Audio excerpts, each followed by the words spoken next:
Walang gamot ang kamatayan, may lunas ang karamdaman. Ray Herbal Food Supplement, dito ka tatagal.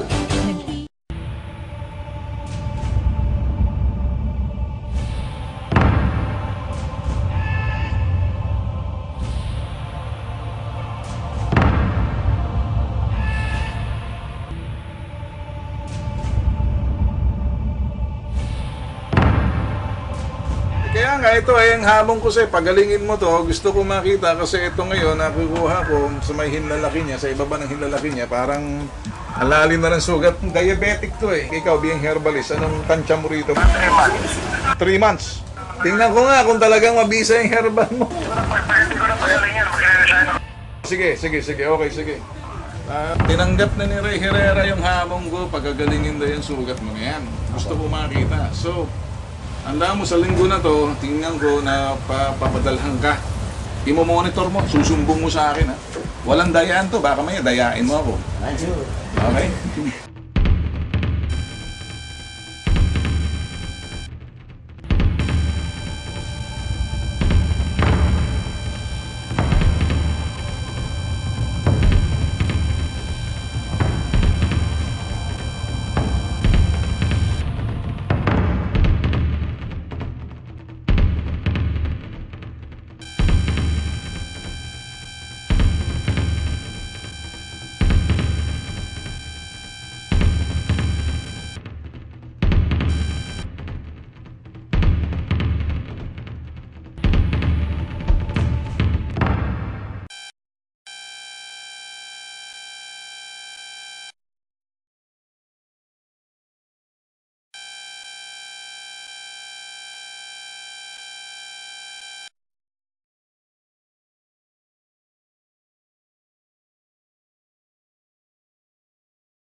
Mag-iisang buwan na po ako.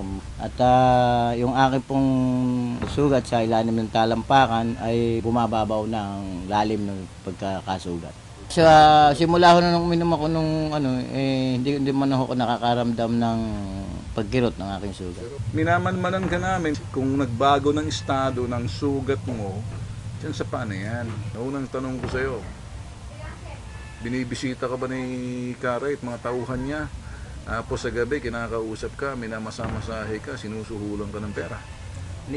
Wala ni isang mampung tao na bumibisita sa pamamahay ko at kahit sino ay wala pong kumakausap sa akin na kung ano ang nangyayari sa sarili ko. Ang nagtatanong lang po sa akin ang aking mga kamag-anak, ang mga kaibigan ko na nakita po ako nung nakita sa television kung ano po ang nangyayari sa akin. Hindi ka ba kinagapang ni Karay at binayaran, kausapin kami rito, talagang sinisiguro na umigi kasi nakataya rito ang negosyo ni Karay?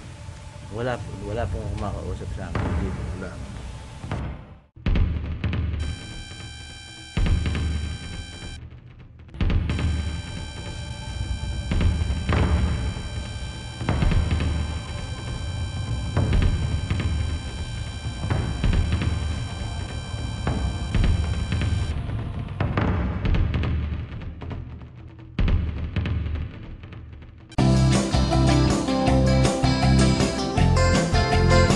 Walang gamot ang kamatayan, may lunas ang karamdaman. Ray Herbal Food Supplement, dito ka tatagal.